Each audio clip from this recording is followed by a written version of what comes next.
நீலகிரி, கோவை மாவட்டங்களில் இன்று ஆரஞ்ச் எச்சரிக்கை விடுக்கப்படுவதாக சென்னை வானிலை ஆய்வு மையம் தெரிவித்துள்ளது.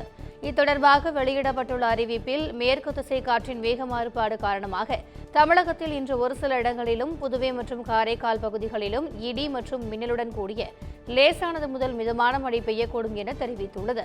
மேலும் நீலகிரி மற்றும் கோயம்புத்தூர் மாவட்ட மலைப்பகுதிகளில் ஓரிரு இடங்களில் கனமழை முதல் மிக கனமழை பெய்யும் என்பதால் 2 மாவட்டங்களுக்கும் ஆரஞ்ச் எச்சரிக்கை விடுக்கப்படுவதாகவும் குறிப்பிடப்பட்டுள்ளது.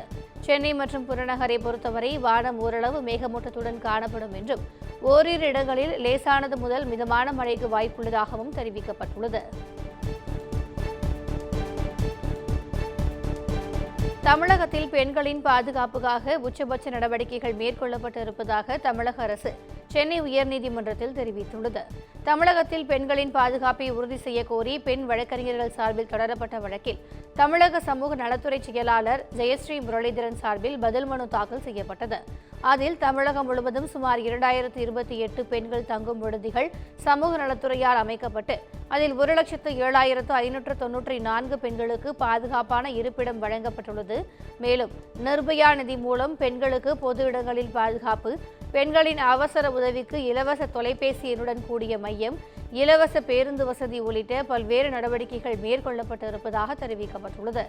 கன்னியாகுமரி மாவட்டம் நாகர்கோவில் அருகே சிறுமியிடம் பாலியல் அத்துமீறலில் ஈடுபட்ட நபருக்கு 8 ஆண்டுகள் சிறை தண்டனை விதித்து நாகர்கோவில் மகிழா நீதிமன்றம் தீர்ப்பளித்துள்ளது.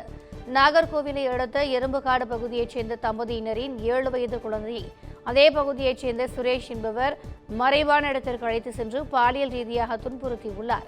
இதுகுறித்து பெற்றோர் அளித்த புகாரின் பேரில் போக்சோ வழக்கு பதிவு செய்யப்பட்டு வழக்கு விசாரணை நாகர்கோவில் மகிழா விரைவு நீதிமன்றத்தில் நடைபெற்று வந்தது.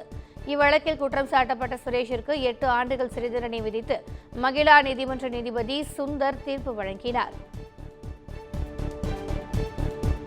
திருச்சி விமான நிலையத்தில் 1,19,00,000 ரூபாய் மதிப்புள்ள தங்கத்தை விமான நிலைய சுங்கத்துறை அதிகாரிகள் பறிமுதல் செய்தனர். திருச்சிராப்பள்ளி சர்வதேச விமான நிலையத்திற்கு சிங்கப்பூரில் இருந்து வந்த இண்டிகோ ஏர்லைன்ஸ் விமானத்தில் பயணிகளின் உடைமைகளை வான் நுண்ணறிவு பிரிவு சுங்கத்துறை அதிகாரிகள் சோதனை செய்தனர். அப்போது பயணி ஒருவர் கொண்டு வந்த மின்சார ரம்பத்தில் 1 கிலோ 666 கிராம் எடையுள்ள தங்கம் மறைத்து வைத்து கடத்தி வரப்பட்டது தெரிய வந்தது. இதன் மதிப்பு 1,19,00,000 ரூபாய் என்று தெரிவித்த சுங்கத்துறையினர் அதனை பறிமுதல் செய்து கடத்தி வந்த நபரிடம் விசாரணை நடத்தி வருகின்றனர்.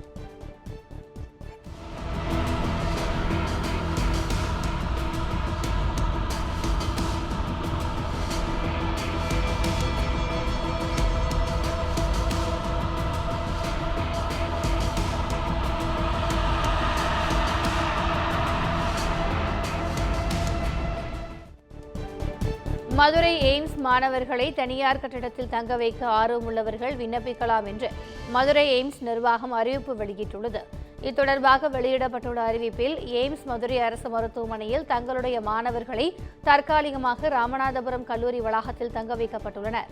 மதுரை எய்ம்ஸ் மாணவர்களை தனியார் கட்டிடத்தில் தங்க வைக்க உத்தேசிக்கப்பட்டுள்ளது. வரவிருக்கும் ஆண்டு மாணவர்களுடன் வலிமை அதிவேகமாக அதிகரிக்கக்கூடும் என்பதால் ஆர்வமுள்ள தரப்பினர் மதுரை எய்ம்ஸில் தங்கும் விடுதியை வாடகைக்கு எடுக்க தங்களின் சிறந்த விலையை வழங்கலாம் என்று கூறப்பட்டது. மதுரை எய்ம்ஸ் மாணவர்களுக்கு ஓராண்டு மற்றும் தேவைப்பட்டால் நீட்டிக்கப்படலாம் என்றும் அதில் குறிப்பிடப்பட்டுள்ளது. நாகையில் ஆர்ப்பாட்டத்திற்கு மேடை போட அனுமதிக்காததால் காரையே மேடையாக்கி முன்னாள் அமைச்சர் OS மணியன் பேசிய சம்பவம் நிகழ்ந்துள்ளது. கள்ளக்குறிச்சி கள்ளச்சாராய விவகாரத்தில் இதுவரை 60க்கும் மேற்பட்டோர் உயிரிழந்திருக்கின்றனர். இதனை கண்டித்து தமிழகம் முழுவதும் அதிமுகவினர் மற்றும் பாஜகவினர் போராட்டம் நடத்தி வருகின்றனர். அந்த வகையில் நாகை அவுரித்திடலில் முன்னாள் அமைச்சர் OS மணியன் தலைமையில் அதிமுகவில் கண்டன ஆர்ப்பாட்டத்தில் ஈடுபட்டனர். அப்போது ஆர்ப்பாட்டத்திற்கு அதிமுகவினர் மேடை அமைக்க காவல்துறையினர் அனுமதி அளிக்கவில்லை. இதனால் தனது காரை நிறுத்தி அதையே மேடையாக்கிய முன்னாள் அமைச்சர் OS மணியன் காரின் மேல் ஏறி நின்று கொண்டு மக்களிடம் பேசினார். கரூரில் கோயிலில் யாகம் வளர்த்த போது புகை வெளியேறி பக்தர்களை தேனீக்கள் கொட்டியதால் பரபரப்பு ஏற்பட்டது.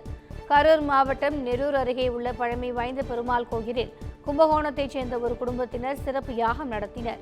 அப்போது எழும்பிய புகையின் காரணமாக அருகில் உள்ள தென்னை மரத்தில் கூடு கட்டியிருந்த தேனீக்கள் கோயிலில் இருந்த பக்தர்களையும் ஐயர்களையும் கொட்டத் தொடங்கின. தகவல் அறிந்து வந்த கரூர் தீயணைப்பு வீரர்கள் கவச உடை மற்றும் தலைக்கவசம் கொண்டு கோயிலில் இருந்தவர்களை பாதுகாப்பாக வெளியேற்றினர். இதில் 6 பேர் காயமடைந்த நிலையில் கரூர் அரசு மருத்துவமனைக்கு சிகிச்சைக்காக அனுப்பி வைக்கப்பட்டனர். புதுச்சேரியில் விஷவாயு தாக்கி 3 பேர் உயிரிழந்ததற்கான காரணம் குறித்து ஆய்வுக்குழுவினர் விளக்கம் அளித்திருக்கின்றனர். ரெட்டியார்பாளையம் அருகே புதுநகர் பகுதியில் கழிவுநீர் குழாயில் விஷவாயு வெளியாகி 3 பேர் உயிரிழந்தனர். இதுகுறித்து ஆய்வு செய்த குழுவினர் விஷவாயு கசிவிற்கான காரணங்கள் குறித்து தெரிவித்திருக்கின்றனர். அதில் கழிவறை இணைப்புகளில் முறையான நீர்காப்பு முறை இல்லாதது, வாயு வெளியேறும் குழாய்கள் பொருத்தப்படாதது ஆகியவை முதன்மை காரணங்களாக கண்டறியப்பட்டிருக்கிறது. மேலும் அதிகப்படியான வெப்பம் இருந்ததன் காரணமாக கழிவுநீர் குழாய்களில் H2S அமிலம் அதிகரித்து விஷவாயு கசிந்திருப்பதாக தெரிவித்திருக்கின்றனர். இது தவிர கழிவு நீரில் சல்பேட் அளவு அதிகமாக இருந்ததும் விஷவாயு கசிவிற்கு காரணம் என தகவல் வெளியாகியுள்ளது. சேலத்தில் கிராவல் மற்றும் செம்மண் குவாரிகளில் பர்மிட் வழங்க கூடுதல் கட்டணம் வசூலிப்போர் மீது நடவடிக்கை எடுக்க கோரி லாரி உரிமையாளர்கள் ஆட்சியரிடம் புகார் மனு அளித்தனர். சேலம் மாவட்டத்தில் இயங்கி வரும் கிராவல் மற்றும் செம்மண் குவாரிகளில் வழங்கப்படும் பர்மிட் கடந்த 4 மாதங்களாக வழங்கப்படாமல் உள்ளது. இதனால் லாரி உரிமையாளர்கள், லாரி டிரைவர்கள் மற்றும் அதனை சார்ந்த குடும்பங்கள் 5000க்கும் மேற்பட்டோருக்கு வேலை வாய்ப்பு இல்லாமல் போயுள்ளது. இதற்கு உடனடியாக நடவடிக்கை எடுக்க வேண்டி சேலம் கிழக்கு மாவட்ட மணல் மற்றும் எம்சாண்ட் லாரி உரிமையாளர்கள் நலசங்கம் சார்பில் ஆட்சியர் அலுவலகத்தில் மனு அளிக்கப்பட்டது. அது தனிப்பட்ட ஒரு நபர் கொடுத்துருக்காங்க பர்மிட். அவங்களுக்கு அவங்க இவ்வளோ 500லேருந்து ஒரு யூனிட்டுக்கு 500லேருந்து 2000 வரைக்கும் ராயல்ட்டி கொடுத்தாதான் பர்மிட் தருவோம், இல்லைன்னா தரமாட்டேன்னு சொல்லி கடந்த. அது ஒப்பந்ததாரர் பேர் என்ன? அவங்க என்ன? புதுக்கோட்டை சேர்ந்தவர் சார். அவர் பேர் என்ன? SR ராமச்சந்திரன். என்ன இதில் எடுத்திருக்காரு? என்ன பேர்ல எடுத்து? அவங்க தனிப்பட்ட முறையில் SR ராமச்சந்திரன் இப்போ தனிப்பட்ட முறையில் எல்லா பக்கமும் எடுத்திருக்காங்க சார். தமிழ்நாடு முழுவதும் அவங்க தான் கான்ட்ராக்ட் எடுத்திருக்காங்க. அவங்க இந்த சேலம் மாவட்டத்தில் கிட்டத்தட்ட 5 மாசமா பர்மிட்டே தரல. கேட்டா அப்படின்னா கிராவலுக்கும் செம்மனுக்கும் தரல. கேட்டா அப்படின்னா எங்களுக்கு 500லேருந்து 2000 வரைக்கும் பணம் ராயல்ட்டி கொடுக்கணும், நீங்கள் கொடுத்தாதான் நாங்கள் பர்மிட் தருவோம், இல்லைன்னா தரமாட்டோம், உங்களால் என்ன செய்ய முடியுமோ செய்யுங்க அப்படின்ற மாதிரி சொல்கிறாங்க சார். அரசியல் சார்ந்தவங்க தான் சார். இல்லை சார், அவங்க ஆதிக்க சக்தியை வச்சுக்கிட்டு எங்களுக்கு கொடுக்க மாட்டோன்னு எங்களை பல விதத்தில் மிரட்டுறாங்க சார்.